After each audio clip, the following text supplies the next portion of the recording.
Liujiao, bonjour à tous. Prêts à plonger dans un monde magique? Aujourd'hui, je vous emmène dans un charmant petit village, niché au cœur d'une forêt luxuriante. Mais attention, ce n'est pas un village ordinaire.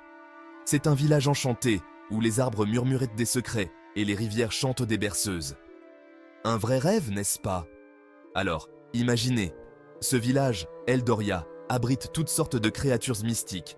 On y trouve des fées amicales qui illuminent la nuit de leurs lueurs scintillantes, de vieux hiboux sages qui racontent des histoires d'un temps ancien, et des lutins espiègles qui adorent de jouer des tours, mais seulement les gentils tours.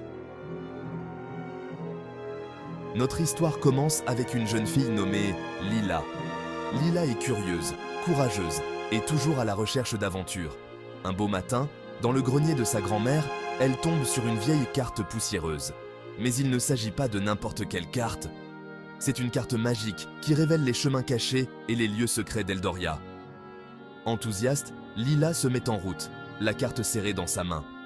Elle suit les sentiers sinueux à travers la forêt, traverse des ruisseaux scintillants et escalade des rochers couverts de mousse. En chemin, elle rencontre un lutin malicieux nommé Finn.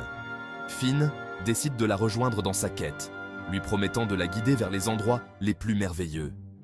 Ils s'aventurent au cœur de la forêt, là où les arbres sont si hauts et épais que la lumière du soleil peine à atteindre le sol. Mais la carte brille doucement, éclairant leur chemin. Soudain, ils se retrouvent à l'entrée d'une grotte cachée. On raconte que la grotte renferme le plus grand trésor d'Eldoria, un joyau ancien et enchanté capable d'exaucer n'importe quel souhait. Le cœur battant, Lila et Finn entrent dans la grotte. À l'intérieur, ils découvrent le joyau, illuminé d'une lumière mystique. Mais au moment où ils s'apprêtent à le prendre, ils entendent une voix profonde et grondante.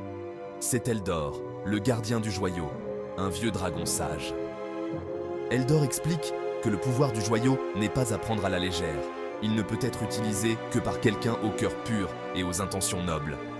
Lila, comprenant la gravité du moment, fait un vœu altruiste. Elle souhaite le bonheur et la prospérité pour toutes les créatures d'Eldoria. Le joyau brille de mille feux, et une lumière douce et chaleureuse enveloppe le village. À partir de ce jour, Eldoria s'épanouit comme jamais auparavant, devenant un phare de joie et d'harmonie. C'est ainsi que l'aventure de Lila s'achève sur une note magique, laissant derrière elle un héritage de bonté et d'émerveillement.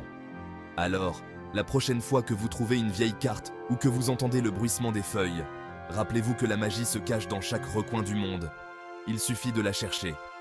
Merci de m'avoir accompagné dans ce voyage enchanté.